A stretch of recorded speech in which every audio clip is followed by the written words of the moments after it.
পশ্চিম মেদিনীপুরের ঘাটাল মহকুমার গ্রাম দলপতিপুর পোস্ট খরারে এলে আমার মামার বাড়ি ঘড়ইবাড়ির এই দুর্গা মন্দিরটি চোখে পড়বে।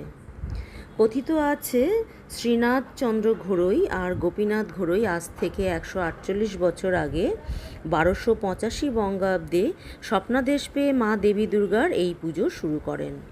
রথের দিন থেকে মায়ের মূর্তি তৈরির কাজ শুরু হয়। মহালয়ার পরের দিন প্রতিপদ তিথি থেকে পঞ্চমী পর্যন্ত শিবের পূজা হয়।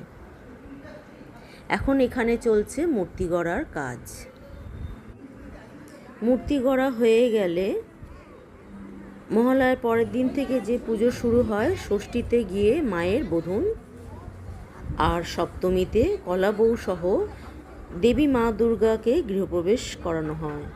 3 জন পূজারী, 2 জন সহযোগী সহ মোট 5 জন ব্রাহ্মণ পূজার মাধ্যমে মাকে বেদিতে অধিষ্ঠান করেন। অষ্টমীর পূজা শেষে সন্ধি পূজায় 54 রকমের মিষ্টান্ন প্রসাদ নিবেদন করা হয়। সন্ধি পূজায় 108টা প্রদীপ জ্বালিয়ে মা চণ্ডীর পূজা করা হয়। আর নবমীতে হয় কুমারী পূজা। দশমীতে মায়ের বিসর্জন দিয়ে আসছে বছর আবার হবে এই বলে মাকে বিদেয় জানানো হয়।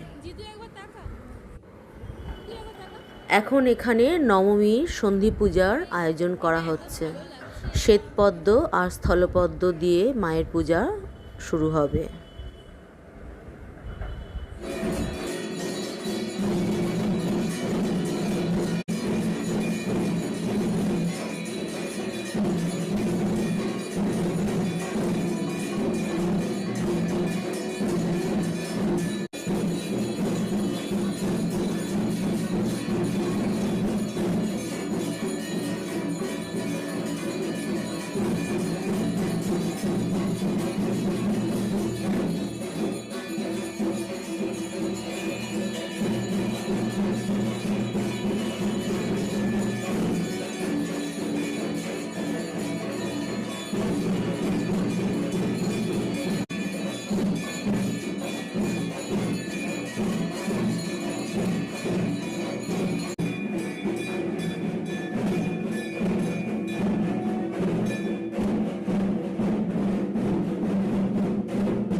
দশমীর পূজা শেষে মায়ের বরণ করা শুরু হয়।